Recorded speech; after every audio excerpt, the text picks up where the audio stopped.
ಇವತ್ತು ಜಿಲ್ಲಾಧಿಕಾರಿ ಜೊತೆಯಲ್ಲಿ ಎಲ್ಲ ಅಧಿಕಾರಿಗಳ ಜೊತೆಯಲ್ಲಿ ಚರ್ಚೆ ಮಾಡಿದ್ದೇನೆ. ಇವತ್ತು ಮಳೆ ಎಷ್ಟು ಬರಬೇಕಾಗಿತ್ತು ಬಂದಿಲ್ಲ. ಮಳೆ ಕೊರತೆ ಇದೆ.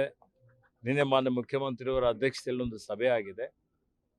ಇವತ್ತು ಪ್ರಗತಿ ಪರಿಶೀಲನೆ ಸಭೆಯಲ್ಲಿ ಇವತ್ತು ಭಾಳಷ್ಟು ವಿಷಯಗಳು ಚರ್ಚೆ ಮಾಡಿದ್ದೇವೆ. ಮತ್ತು ಈ ಜಿಲ್ಲೆಯಲ್ಲಿ ಮಳೆ ಕೊರತೆಯಿಂದ ಈಗ 5% ಮಾತ್ರ ಬಿತ್ತಣಿಕೆ ಆಗಿದೆ.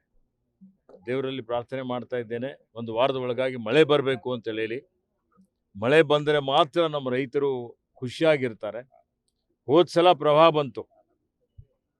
ಬಂದು ಬೆಳೆ ಹಾನಿಯಾಗಿದ್ದಂಥ ಸಂದರ್ಭದಲ್ಲಿ ಸರ್ಕಾರದ ವತಿಯಿಂದ ಸುಮಾರು 360 ಕೋಟಿ 50 ಕೋಟಿ ರೂಪಾಯಿ ಪರಿಹಾರ ಕೊಟ್ಟಿದ್ದೇವೆ.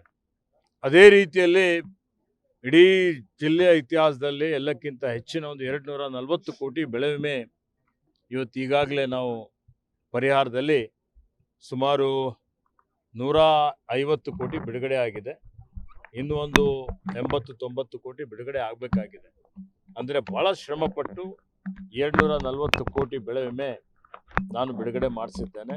ಸಂಸದರಾದಂಥ ಸಾಗರ್ ಖಂಡ್ರೆ ಅವರು, ರಹೀಂ ಖಾನ್ ಅವರು ಭಾಳಷ್ಟು ಶ್ರಮ ಮಾಡಿದ್ದಾರೆ, ಪ್ರಯತ್ನ ಮಾಡಿದ್ದಾರೆ. ಹೀಗಾಗಿ ಈ ಸಲ ಏನು ಗೊಬ್ಬರದ ಕೆಲವೊಂದು ಕೊರತೆ ಇದೆ. ಈಗಾಗಲೇ ಕೃಷಿ ಇಲಾಖೆ ಅಧಿಕಾರಿಗಳ ಜೊತೆಯಲ್ಲಿ ಮಾತನಾಡಿದ್ದೇನೆ, ಮುಖ್ಯಮಂತ್ರಿಗಳ ಗಮನಕ್ಕೂ ತಂದಿದ್ದೇನೆ. ಬೇರೆ ಬೇರೆ ಗೊಬ್ಬರ ಇದ್ದರೂ ಕಾಂಪ್ಲೆಕ್ಸ್ ಇದೆ, ಆದರೆ DAP ಮಾತ್ರ ಕೊರತೆ ಇದೆ. DAP ಮತ್ತು ಗೊಬ್ಬರ ಏನಿದೆ ಇದು ಕೇಂದ್ರ ಸರ್ಕಾರದ ಜವಾಬ್ದಾರಿ ಇದೆ, ಅವ್ರದ್ದು ರಾಜ್ಯಗಳಿಗೆ ವಿತರಣೆ ಮಾಡಬೇಕು. ಈ ಸಲ ಬರೀ 30% ಮಾತ್ರ ವಿತರಣೆ ಮಾಡಿದ್ದಾರೆ ಅಂತೇಳಿ ನನಗೆ ಮಾಹಿತಿಯನ್ನು ಅಧಿಕಾರಿಗಳು ಕೊಟ್ಟಿದ್ದಾರೆ. ಕೇಂದ್ರದವರು ಯುದ್ಧ ಇದೆ, ಪೆಟ್ರೋಲಿಯಂ ಪ್ರಾಡಕ್ಟ್ಸ್ದ ಪ್ರೈಸಸ್ ಎಲ್ಲ ಜಾಸ್ತಿ ಆಗಿದೆ. ಇವತ್ತು ಗೊಬ್ಬರ ಉತ್ಪಾದನೆ ಮಾಡಲಿಕ್ಕೆ ಏನು ರಾ ಮಟೀರಿಯಲ್ ಬೇಕು, ಕಚ್ಚಾ ವಸ್ತು, ಅದು ಭಾಳಷ್ಟು ಆಮದು ಮಾಡಿಕೊಳ್ಬೇಕಾಗ್ತದೆ. ಈ ಒಂದು ವಿಚಾರವನ್ನು ಇವತ್ತು ಅವರು ಹೇಳ್ತಾ ಇದ್ದಾರೆ. ಆದರೂ ರಾಜ್ಯ ಸರ್ಕಾರದ ವತಿಯಿಂದ ಪ್ರಯತ್ನ ಮಾಡ್ತಾ ಇದ್ದೇವೆ. ಹೆಚ್ಚುವರಿ ಗೊಬ್ಬರ ತರಿಸಬೇಕು ಅಂತೇಳಿ ಜಿಲ್ಲಾಧಿಕಾರಿ ಅವರಿಗೆ ಹೇಳಿದ್ದೇನೆ.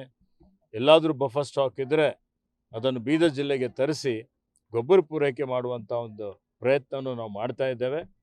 ಮತ್ತು ಇವತ್ತು ಯಾರು ಶಾಪ್ನವರಿದ್ದಾರೆ, ಗೊಬ್ಬರ ಏನಾದರೂ ಕಾಳಸಂತೆಯಲ್ಲಿ ಮಾರಾಟ ಮಾಡಿದ್ದರೆ ಅಂಥವ್ರ ಮೇಲೆ ಕಠಿಣವಾದಂಥ ಒಂದು ಕ್ರಮ ತೆಗೆದುಕೊಳ್ಳಲಾಗುವುದು ಅನ್ನುವಂಥ ಒಂದು ಎಚ್ಚರಿಕೆಯನ್ನು ತಮ್ಮ ಮುಖಾಂತರ ನಾನು ಎಲ್ಲರಿಗೆ ಕೊಡಲಿಕ್ಕೆ ಇಷ್ಟಪಡ್ತಾ ಇದ್ದೀನಿ.